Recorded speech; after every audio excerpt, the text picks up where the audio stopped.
بسم اللہ الرحمن الرحیم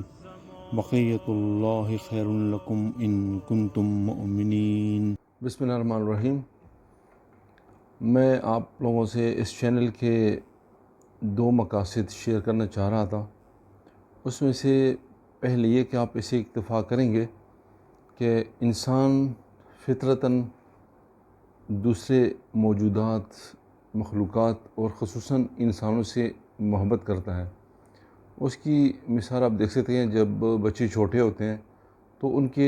درمیان محبت ہوتی ہے، اگر وہ آپس میں کسی بات پہ اختلاف بھی کریں لیکن وہ جلد اختلاف کو بلا کر آپس میں مل جل سے رہتے ہیں، اور کینہ، بغض، لڑائی جھگڑا، غیبت یہ چیزیں ان میں انوالو نہیں ہوتے۔ اور اس کی ایک اور مثال یہ بھی ہے کہ جب ہم دیکھتے ہیں کہ انسانوں کے معاشرے میں کبھی اگر کوئی قدرتی آفات آ جائیں، مثلاً اگر کہیں زلزلہ ہو جائیں یا کہیں پر فلڈ، سیلاب کی صورتحال ہو، اور کچھ لوگ ایسی جگہ پہ کھڑے ہوں جہاں سے وہ سیلاب میں بہنے والے لوگوں کی مدد کر سکتے ہیں، تو وہ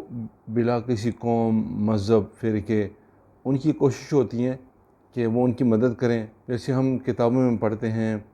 ویڈیوز میں دیکھتے ہیں، اپنے بڑوں سے سنا بھی ہے کہ کسی علاقے میں فلڈ آیا تو کچھ لوگ ایک محفوظ پل پہ کھڑے تھے اور انہوں نے وہاں سے رسیاں پانی میں ڈالی بھی تھیں اور کچھ لوگوں کی انہوں نے جان بچائی۔ ان میں یہ کبھی نہیں دیکھا کہ مرد ہے، عورت ہے، اور بلا تفریق مذہب، قوم، کسی بھی اس میں نہیں پڑے، بس ان کی مقصد یہ تھا کہ لوگ بچ جائیں کسی طرح سے، میکسیمم لوگ۔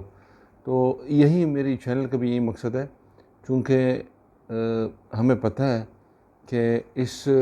ٹینشن والی دنیا میں جو اور ٹینشن دن بدن بڑھ رہی ہے، بے روزگاری بڑھ رہی ہے، وسائل پر کچھ مخصوص لوگوں کا قبضہ ہے، اور اس طرح ناانصافیاں ہیں اور طبقاتی سسٹم ہے، تو اس سے نجات کے لیے ایک مسیحا، جس کو ہم امام زمان صلی اللہ علیہ وسلم بھی کہتے ہیں،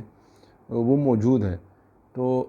یہ اس رسی کی مانند ہے کہ یہ مصیبت زدہ انسانوں کے لیے ایک سہارا ہے، تو اس لیے اس سہارے کی طرف اس مصیبت زدہ لوگوں نے خود ہی توجہ کرنی آنا ہے، پھر وہ اس کی وجود مبارک سے، اللہ تعالیٰ کی فضل و کرم سے اس دنیا سے ظلم جور مٹ جائے گا اور انصاف کا بول بالا ہوگا۔ تو اسی طرح میں جہاں تک سمجھتا ہوں کہ ہمیں چونکہ اس کی تھوڑی بہت معرفت ہے، اس لیے یہ ان ویڈیو کے ذریعے کوشش کرتا ہوں کہ وہ آپ سے میں شیئر کرتا رہوں، بات کرتا رہوں، لوگوں کی توجہ ایمان اسلام کی طرف کرتا رہوں کہ خود اپنی تیاری کریں، دوسروں کو موٹیویٹ کریں اور اس الہی تحریک کی طرف حرکت کریں جس کا وعدہ قرآن مجید میں بھی ہے اور حدیث مبارکہ میں بھی ہے۔ اور ایک اور چیز جو مجھے اس چینل پہ بات کرنے کے لیے میں سوچتا ہوں کہ وہی اس کی ایک بڑی وجہ وہ بھی ہے کہ آپ نے زندگی میں تجربہ کیا ہوگا کہ انسان عشق مجازی میں مبتلا ہوتا ہے، اور وہی عشق مجازی اس کو عشق حقیقی کی طرف لے کے جاتا ہے۔ تو عشق مجازی انسانوں کے بیچ میں ایک محبت ہے، عشق ہے، لیکن عشق مجازی اور عشق حقیقی میں بہت بڑا فرق یہی ہے کہ عشق مجازی میں انسان اپنی معشوق کو دوسروں سے چھپانا چاہتا ہے، بلکہ وہ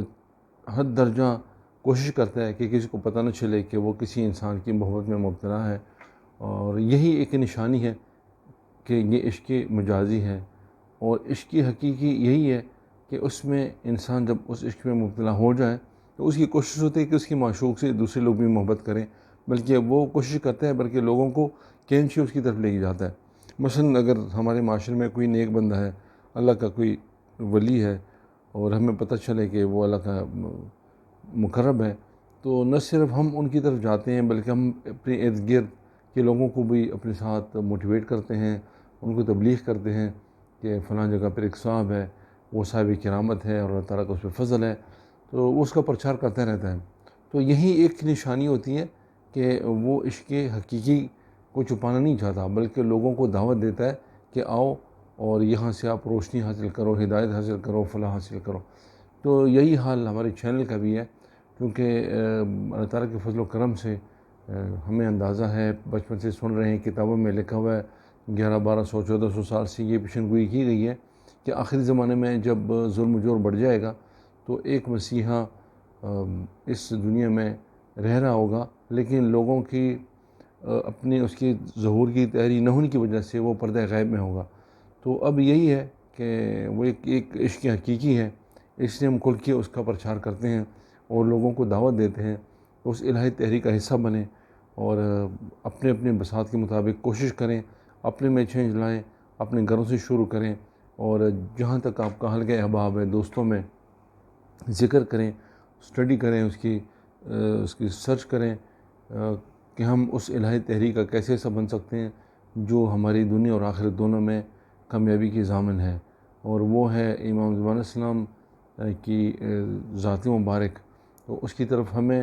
اپنی زندگی میں سوچنا چاہیے، اس کی طرف حرکت کرنا چاہیے اور اس الہی تحریک کا حصہ بننا چاہیے جو ہمارے لیے سعادت ہے۔ انشاءاللہ اگلی ویڈیو میں پھر ڈیٹیل سے اس پہ ڈسکس کریں گے۔ والسلام علیکم ورحمۃ اللہ وبرکاتہ۔